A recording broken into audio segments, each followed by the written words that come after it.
Hotels promise safety, a clean room, a locked door, a good night's sleep. But what if the room was never empty to begin with?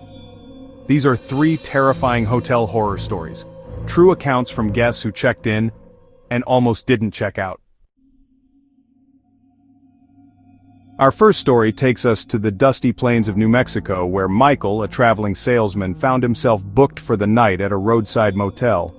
It seemed ordinary enough, the kind of place you'd find on a postcard promising a hot shower and a warm bed after a long day on the road. Michael checked in late, weary from the drive, and was given the key to room 313.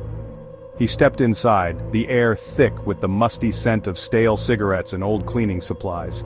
The flickering lamp on the nightstand cast these long shadows on the walls, making the cheap floral wallpaper seem to, writhe and breathe. Michael tried to shake off the unsettling feeling. He was tired, that was all. He flicked on the bathroom light, but the bulb flickered and died, plunging him into darkness. He showered in the dark, the silence broken only by the drip, drip, drip of the leaky faucet. As the hot water cascaded over him, he noticed something written on the steamed-up mirror.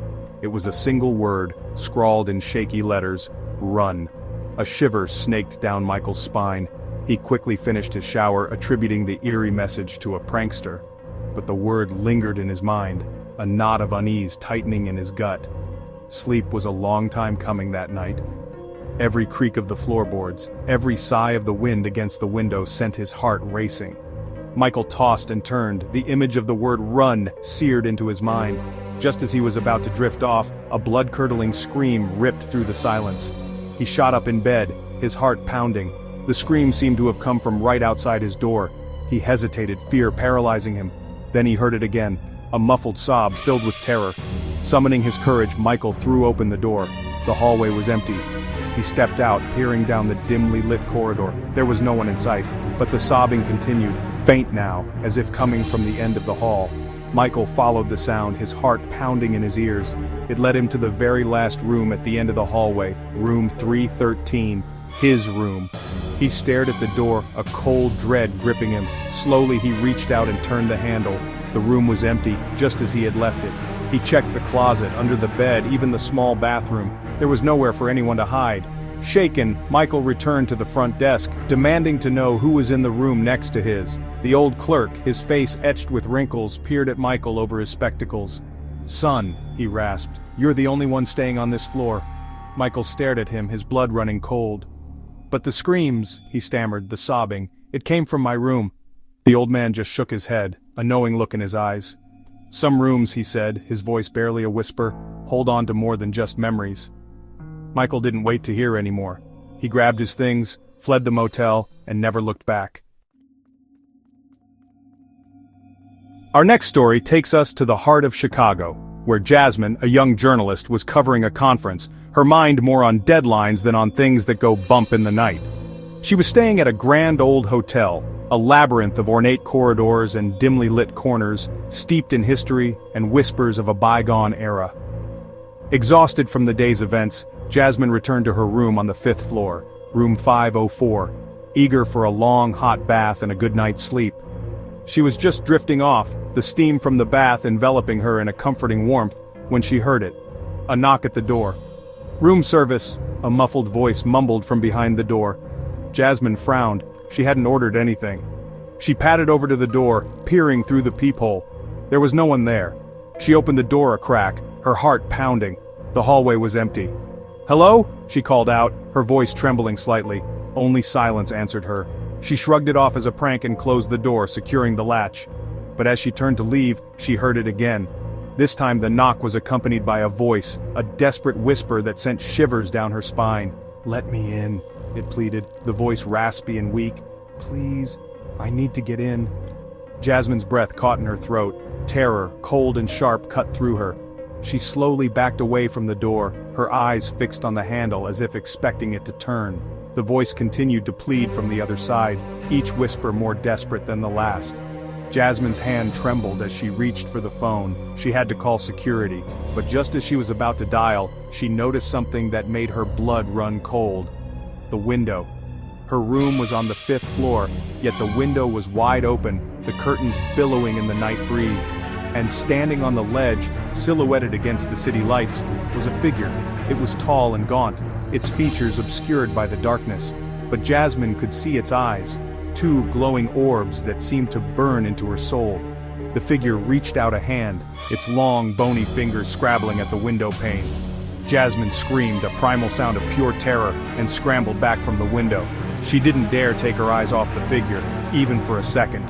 It continued to claw at the window, its rasping breath audible even over the city noise. Then, as quickly as it had appeared, the figure vanished. The window slammed shut, the curtains falling back into place. Jasmine was left trembling in the center of the room, her heart pounding against her ribs. She didn't sleep for the rest of the night, her eyes glued to the window. The next morning she checked out of the hotel, her bags packed in haste. She never found out what or who had been outside her window that night, but she knew one thing for sure: room 504 held a darkness she never wanted to face again. Our final story takes us to Vancouver, where Daniel, a young photographer, was on assignment, captivated by the city's vibrant energy and stunning landscapes. He booked a room in a boutique hotel known for its modern design and minimalist aesthetics. Daniel's room was sleek and stylish, dominated by a large antique mirror that hung on the wall opposite the bed. He shrugged off his jacket, tossing it onto the bed, and caught his reflection in the mirror. A shiver ran down his spine. The reflection, it wasn't quite right. He stepped closer to the mirror, his brow furrowed in confusion. His reflection moved differently, its eyes seeming to follow him with an unnerving intensity. Daniel shook his head, attributing the strange occurrence to fatigue. He'd been traveling for hours, but as the days turned into nights, the unsettling feeling persisted. Every time he looked in the mirror, his reflection seemed off, subtly different, as if it were alive, watching him. One night, after a long day exploring the city, Daniel returned to his room, exhaustion pulling at him. He glanced at the mirror and froze. His reflection was grinning, a wide, unsettling grin that didn't reach its eyes. Daniel blinked, and the grin was gone, replaced by his own tired expression. He couldn't shake the feeling that something was terribly wrong. He tried to ignore the mirror to avoid its gaze, but it was like a magnet, drawing his eyes back to its cold, reflective depths. Then came the night when the mirror shattered. Daniel had been sleeping fitfully, plagued by nightmares of a figure trapped behind glass, its eyes burning with a cold, malevolent light. He woke with a start to the sound of glass breaking. He sat up in bed, his heart pounding, and looked at the mirror. It was gone. In its place was a spiderweb of cracks, a million shards of glass glinting on the floor. Daniel cautiously approached the shattered mirror, his breath catching in his throat. As he peered into the broken fragments, he noticed something that made his blood run cold. Amidst the shards of glass he saw an eye. It was his eye reflecting back at him, but it wasn't attached to his reflection. It was as if the mirror had kept a part of him, a fragment of his soul, trapped within its shattered depths. Daniel didn't wait to see anymore. He grabbed his things and fled the room, the image of the disembodied eye seared into his mind.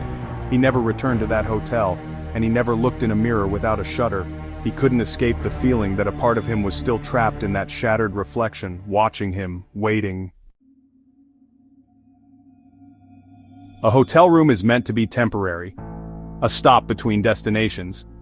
But some rooms remember what happened inside them, and some never let go of their guests. These are just a few of the countless stories whispered in the dead of night, tales of ordinary people confronting the extraordinary, the unsettling, the terrifying. Subscribe to Unhinged Nightmares for true horror stories every single night. And next time you check in, check the mirror too.